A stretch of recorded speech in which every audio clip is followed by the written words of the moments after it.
Apupu, ayo pikir ulang, pikir ulang. Teman-teman yang baik, hari ini saya mau mengajak teman-teman untuk berbincang-bincang tentang sesuatu yang sudah kita kenal sejak kita di sekolah dasar. Dalam pelajaran bahasa Indonesia, kita dikenalkan dengan 3 istilah: subjek, predikat, dan objek. Tentu masih ada keterangan di belakangnya, tapi saya memfokuskan diri pada 3 ini. Subjek, predikat, objek. Contoh yang paling sederhana biasanya kita dapatkan seperti Bapak membawa oleh-oleh. Bapak adalah subjek, membawa adalah predikat, dan oleh-oleh adalah objek. Sangat sederhana.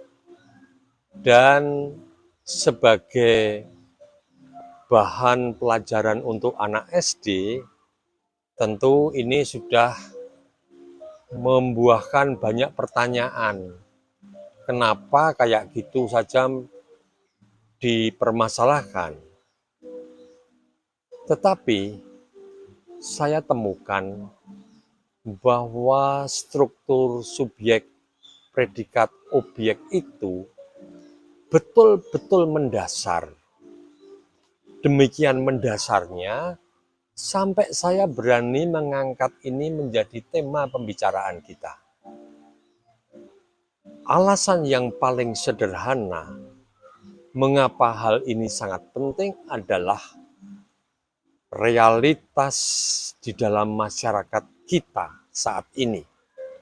Mulai dari masyarakat paling bawah sampai kepada para pemimpin kita. Saya mengamati bahwa masyarakat kita kerap mengalami masalah yang tidak kunjung selesai. Karena orang yang seharusnya menyelesaikan masalah, ternyata di dalam dirinya sendiri membawa masalah. Dan kita tidak perlu menunjuk orang lain, kita lihat kita sendiri.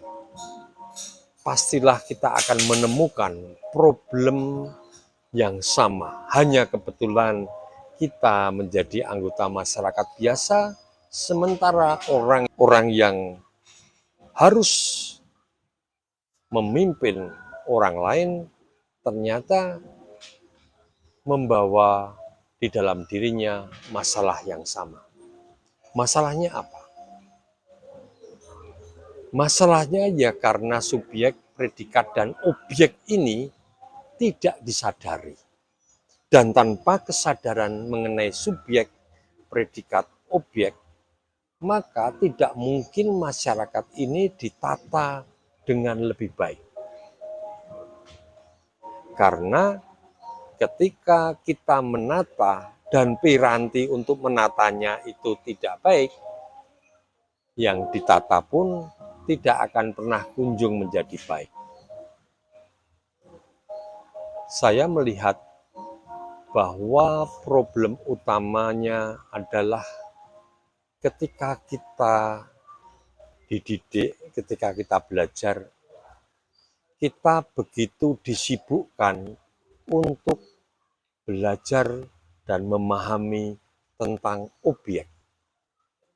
Demikian dahsyatnya objek ini menjadi kebanggaan orang, sampai saya berani mengatakan bahwa begitu banyak orang yang kebetulan harus memimpin orang lain, tidak bisa menyelesaikan persoalannya. Karena apa? Karena dia tahu begitu banyak hal kecuali dirinya sendiri. Dengan kata lain, bahkan para pemimpin itu lebih banyak mengetahui tentang objek dan objek. Tetapi pengetahuannya tentang predikat, apalagi subjek, yaitu dirinya sendiri, hampir tidak tersentuh. Maka pengetahuan yang berlimpah tentang objek itu tidak akan pernah bisa menyelesaikan persoalan manusiawi. Karena manusiawi itu terpusat pada kemanusiaannya. Dan kemanusiaan setiap manusia itu adalah subjek. Sementara yang terjadi juga di tengah masyarakat kita, orang sibuk dengan objek. Contoh, orang sibuk dengan handphone. Handphone apa yang ingin aku miliki? Kendaraan apa yang aku ingin punyai? Dan macam-macam yang lain. Yang memang di dalam masyarakat itu dianggap sesuatu yang wah, yang membuat orang lain terkagum-kagum karena objektif, ada barangnya. Namun, objek ini tidak bisa menjadi modal seseorang untuk memahami realitas. Yang justru terjadi adalah bagaimana dengan semua hal yang dimiliki manusia, dia bisa menjadi lebih baik. Dia bisa menjadikan masyarakat sekitarnya lebih baik.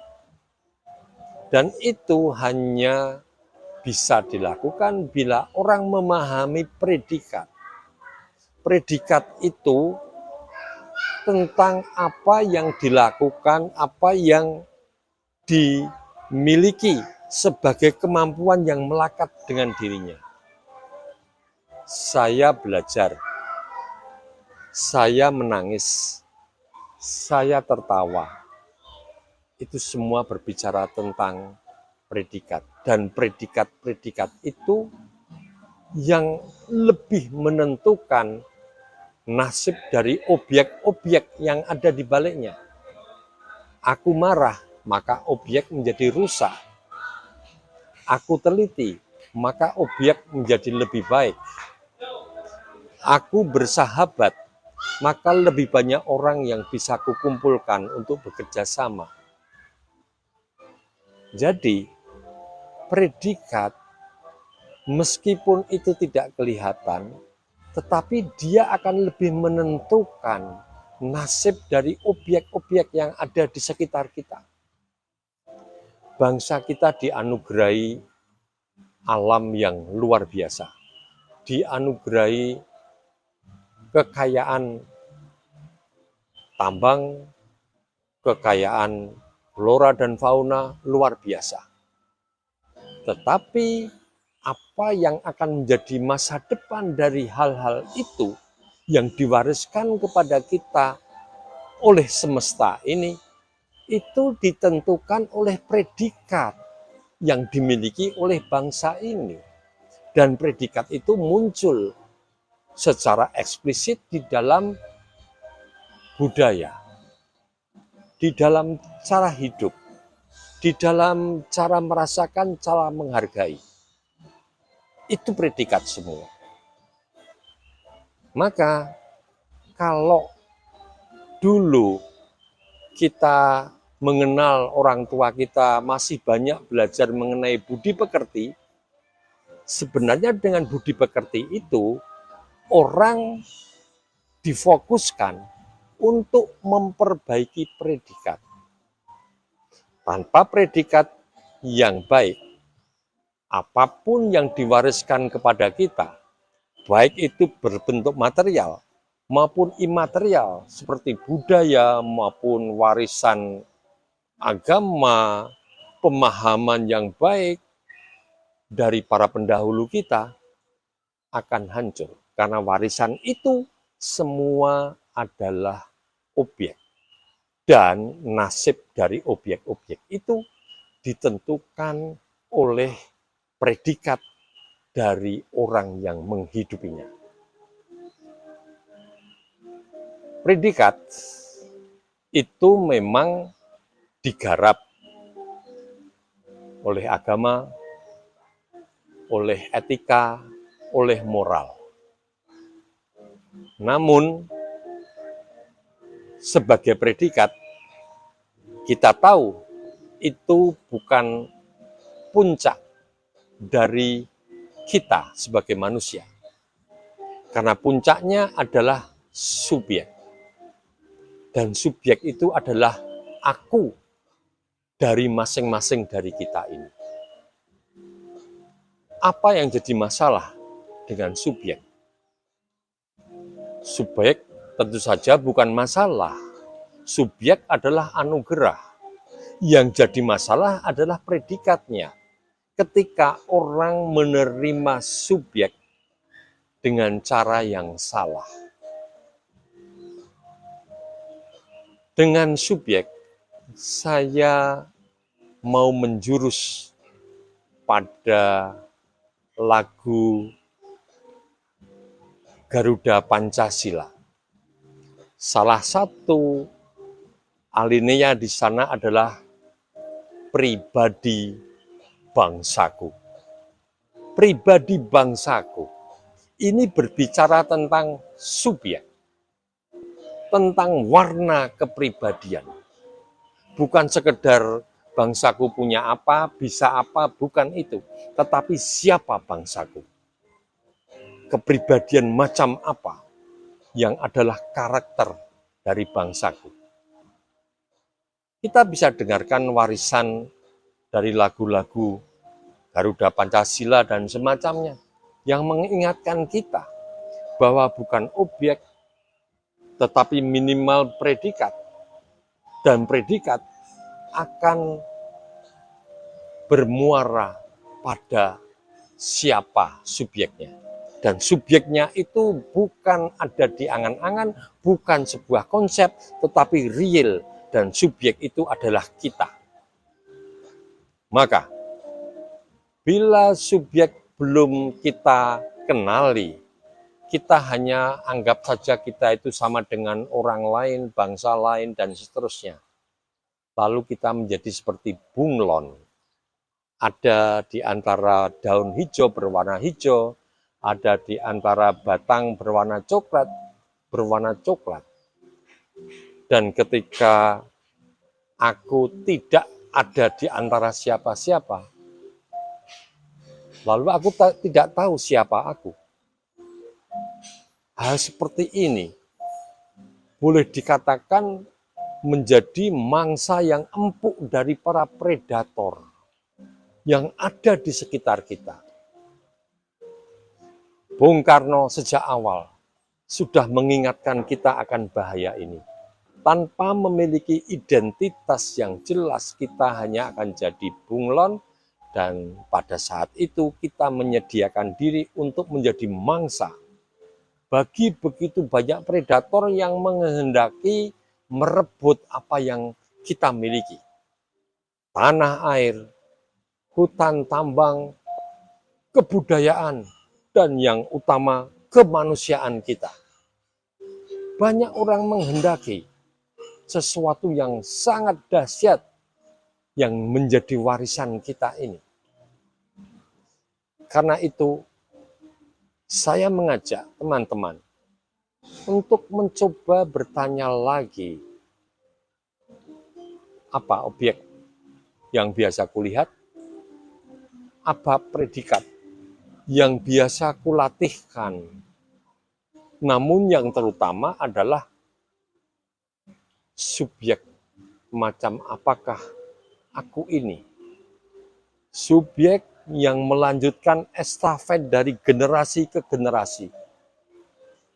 Menerima banyak objek gara-gara subjek para pendahulu kita meninggalkan yang sangat berharga bagi kita ini. Lalu kita yang menjadi pemegang estafet saat ini apa yang kita akan wariskan kepada generasi yang akan datang. Bila aku tidak menyadari siapakah aku ini sebagai subjek.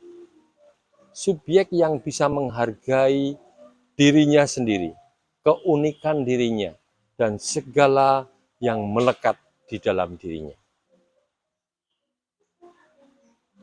Subjek, predikat, objek. Sudah dikenalkan pada kita sejak kecil, tetapi dari keadaan yang nyata di tengah masyarakat, kita bisa melihat bahwa orang semakin melupakannya. Orang sibuk dengan objek atau pencitraan dengan predikat. Tapi orang yang mau fokus pada subjek bisa dihitung dengan tangan. Dan di sini saya mau tekankan bahwa subjek itu adalah wadah dari harkat dan martabat kita. Subjek itu adalah wadah dari sila kedua, kemanusiaan yang adil dan beradab.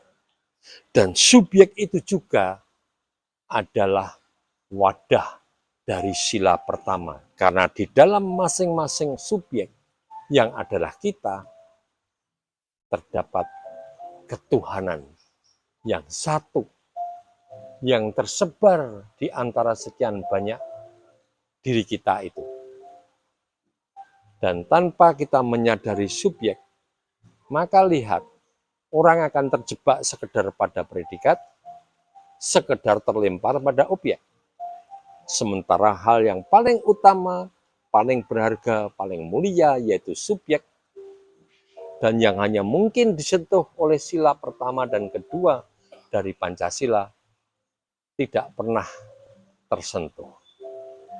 Kita sibuk secara politik, kita sibuk secara ekonomi, secara sosial, itu semua belum menyentuh intisari pemilik dari negeri ini, yaitu kita. Belum menyentuh subjek yang seharusnya memuat ketuhanan yang Maha Esa dan kemanusiaan yang adil dan beradab. Itulah sumber yang kalau kita hidupi, maka kelimpahannya akan dinikmati oleh seluruh penduduk di muka bumi ini. Namun, kalau kita kehilangan itu, bahkan kita pun kehilangan Nusantara yang mulia ini. Maka marilah kita mencoba untuk kembali pada subjek, tanpa harus melupakan predikat dan objek. Namun, sumber mata air utama ada di dalam subjek manusia-manusia di Nusantara ini. Marilah kita bersama perjuangkan apa yang dianugerahkan kita, bangsa ini, dari yang ilahi sendiri, untuk mengisi hidup kita, dan tentu saja mengisi hidup semesta ini. Salam semesta.